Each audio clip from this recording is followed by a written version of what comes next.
Donald Trump के बारे में आप क्या सोचते हैं? आपकी निजी राय क्या है? कैसे आदमी है, कैसे नेता है? खुल के बताइएगा जरा आज। ये दोगले लोग हैं सर।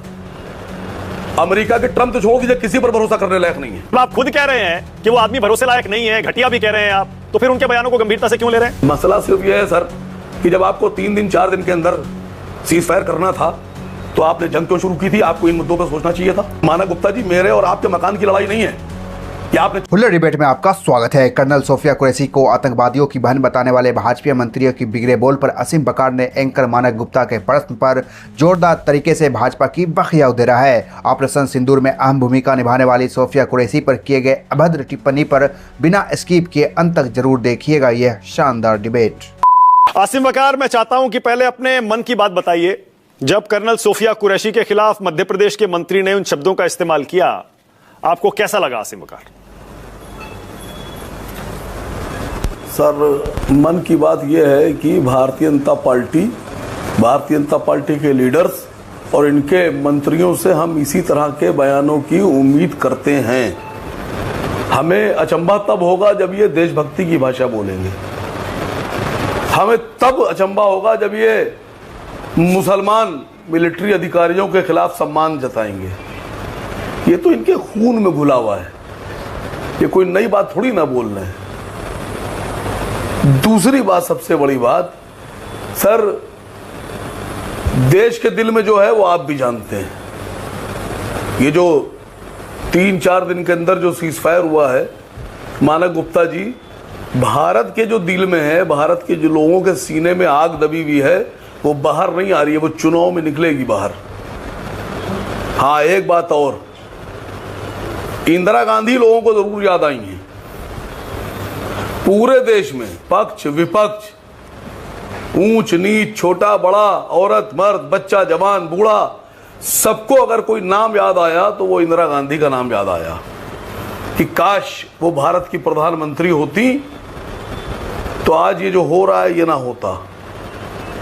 वाकई में अगर ये स्थिति आई होती, वो इंदिरा जी जिंदा होती तो पीओके आज भारत में ही होता। देश का प्रधानमंत्री वैसा होना चाहिए, ऐसा नहीं होना चाहिए। और रही बात ट्रंप पर, बहुत से लोग बोल रहे हैं, तो ट्रंप के ऊपर कोई ऑफिशियली प्रवक्ता बोले पार्टी का, या आम आदमी बोले, या पत्रकार बोले, या मानक गुप्ता बोले, या कोई और चैनल का मालिक बोले, कोई फर्क नहीं पड़ता। ट्रंप एक राष्ट्रपति हैं देश के, अमेरिका के राष्ट्रपति हैं, और ट्रंप के बयानों का खंडन तब तक के जायज खंडन नहीं माना जाएगा तब तक भारत के प्रधानमंत्री या विदेश मंत्री या रक्षा मंत्री या गृह मंत्री नहीं देंगे। और ट्रंप के बयान के ऊपर भारत के प्रधानमंत्री की चुप्पी, भारत के रक्षा मंत्री की चुप्पी, ये बात साबित करती है कि कहीं ना कहीं ट्रंप हावी हो गए हैं। क्यों नहीं बोल रहे प्रधानमंत्री? अच्छा आसिम बकार, 2 सवाल है मेरे आपसे। ट्रंप का बयान, 2 सवाल। नहीं, पहला ये कि डोनाल्ड ट्रंप के बारे में आप क्या सोचते हैं? आपकी निजी राय क्या है? कैसे आदमी है, कैसे नेता है? खुल के बताइएगा जरा आज। नहीं सर, हम लोग की तो जितने अमेरिकन हैं उन सब के बारे में बहुत ही ऐसी राय है कि आप सुन नहीं पाएंगे। ये दोगले लोग हैं सर। अमेरिका के ट्रंप तो छोड़ दीजिए, किसी पर भरोसा करने लायक नहीं है। कोई भी व्यक्तिगत तरीके से मैं बोल रहा हूं कि मेरी पार्टी का राय ना मानी जाए। हाँ। मैं ट्रंप को अच्छा इंसान, अच्छा नेता, अच्छा राजनीतिक नहीं मानता हूं। हाँ। और जो लोग ट्रंप से प्रभावित है या ट्रंप के सम्मान में बात कर रहे हैं, मैं उनको भी घटिया मानता हूं। हाँ। ठीक है। अब जब आप खुद कह रहे हैं, भारत का नागरिक हूं, जब आप खुद कह रहे हैं कि वो आदमी भरोसे लायक नहीं है, घटिया भी कह रहे हैं आप, तो फिर उनके बयानों को गंभीरता से क्यों ले रहे हैं? सरकार ने काट दिया, विदेश मंत्रालय के प्रवक्ता ने काट दिया, विदेश मंत्री ने काट दिया, रक्षा मंत्री ने काट दिया उनका बयान। नहीं, मसला सिर्फ यह है सर कि जब आपको 3 दिन 4 दिन के अंदर सीज फायर करना था तो आपने जंग क्यों शुरू की थी? आपको इन मुद्दों पर सोचना चाहिए था। सर, एक देश का मामला है यह। मानक गुप्ता जी, मेरे और आपके मकान की लड़ाई नहीं है कि आपने 4 पत्थर मेरे ऊपर फेंके और मैंने 4 पत्थर आप पे फेंके और उसके बाद में हम दोनों ने सलाम दुआ की और रिश्ते हम लोग के सही हो गए। ये 2 देशों का मामला है सर। जब दो देश आपस में लड़ते हैं तो लाशें गिरती हैं। हर पहलू पर सोचने के बाद जंग शुरू होना चाहिए थी, और जब शुरू हो गई थी तो फिर इतनी आसानी से बंद नहीं होना चाहिए थी। आसिम वकार, हाफिज सईद और मसूद, सुनिए सर, हाफिज सईद और मसूद अजहर को हम लोगों ने क्यों नहीं माना? हमको मांगना चाहिए था उनसे। अच्छा आसिम वकार, हमारे सीज़फायर की शर्त होना चाहिए थी ये। अब मैं आपको आपके नेता असदुद्दीन ओवैसी के कुछ बयान याद दिला दूं क्या, जो इसी भारत पाकिस्तान युद्ध के समय उन्होंने मीडिया में आकर दिए। मैंने उनका 2 बार इंटरव्यू किया, उन्होंने बहुत बढ़िया बढ़िया बातें कही। सरकार को खुला समर्थन, सेना को खुला समर्थन, पाकिस्तान को क्या खरी खोटी उन्होंने सुनाई है। देश के हीरो बन गए असदुद्दीन ओवैसी इस समय। कोई इधर का हो, उधर का हो, किसी भी धर्म का हो, सबने उनका सपोर्ट किया। आज अचानक आप क्यों सरकार को कटघरे में खड़ा कर रहे हैं सीज फायर के लिए? सर, जब जंग शुरू हुई थी तो देश का एक नेता बताइए जिसने ये कहा कि हम सरकार के खिलाफ हैं।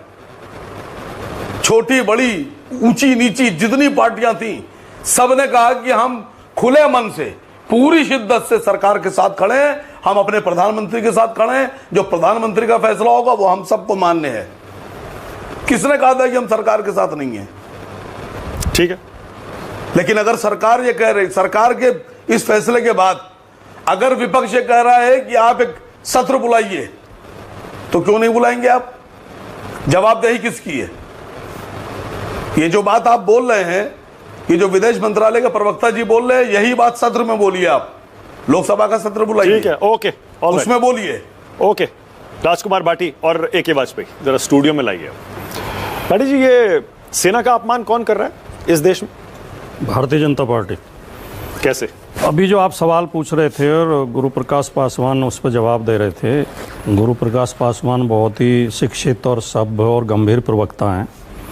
उन्होंने काफ़ी कोशिश की डेंटिंग पेंटिंग की, लेकिन सवाल ये है कि एक व्यक्ति जो भारत की सैनिक अधिकारी का अपमान करता है, वो पूरी सेना का अपमान माना जाए कि ना माना जाए?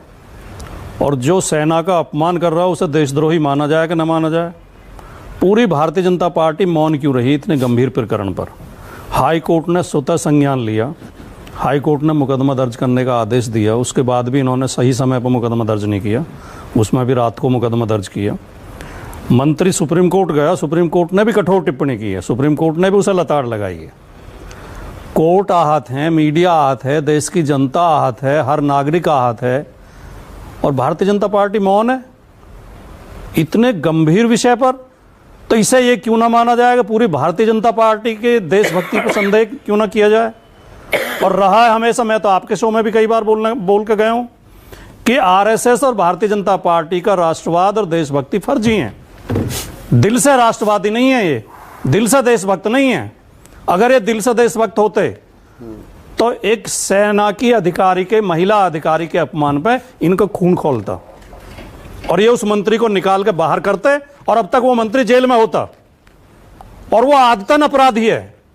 वो जैसे इनके दिल्ली में भी एक नेता है जो जिसने संसद के अंदर भी बदतमीजी की थी, फिर चुनाव में भी बदतमीजी की, फिर बार बार करता है। इसी तरह ये भी आदतन अपराधी है। ये मध्य प्रदेश के मुख्यमंत्री की पत्नी के लिए अब शब्दों का प्रयोग कर चुका है, और उस मामले में मंत्री पद से हटाया गया था, फिर वापस रख लिया। फिर ये एक वो जो फिल्मी कलाकार है उसके बारे में घटिया टिप्पणी कर चुका है। लगातार 7 बार के एमएलए हैं भाटी जी। वो एक अलग, ये देश बार जीतते हैं, बार-बार ये देश का दुर्भाग्य है, हमारे लोकतंत्र का दुर्भाग्य है कि ऐसे घटिया लोग पता नहीं किस कारण से चुनाव जीत के आ जाते हैं, क्या खराब संसाधनों का प्रयोग करते होंगे। अच्छा, वो अजय राय ने जो किया वो सही था क्या? वो जो एक खिलौना दिखा रहे थे फाइटर जेट का, इस अपराध के सामने वो मामूली सी, जैसे समझो मर्डर के सामने एक तमाचे वाला खड़ा हो। गलत वो भी था। हाँ। खुलेआम कहना चाहूं, गलत वो भी था। राफेल को खिलौने की तरह दिखाकर मजाक उड़ाना बिल्कुल गलत था।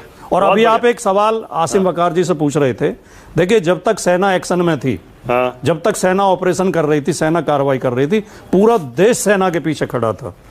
अब जब संघर्ष विराम हो गया है तो सरकार के राजनीतिक निर्णयों की आलोचना करी जाएगी और करनी जानी चाहिए। गुरु प्रकाश, छोटा सा जवाब, फिर इधर आ रहा हूं वाजपेयी जी के पास। गुरु प्रकाश बोलिए। जो लोग हैं उनके धर्म, उनकी जाति, अभी वकार जी ने भी कहा और हमारे आदरणीय भाटी जी ने भी कहा। मैं एक क्लिप सुनाना चाहता हूं मानक जी आपको, उसके बाद मैं आपको इसका वीडियो दिखाऊंगा। एक मिनट रुकिए।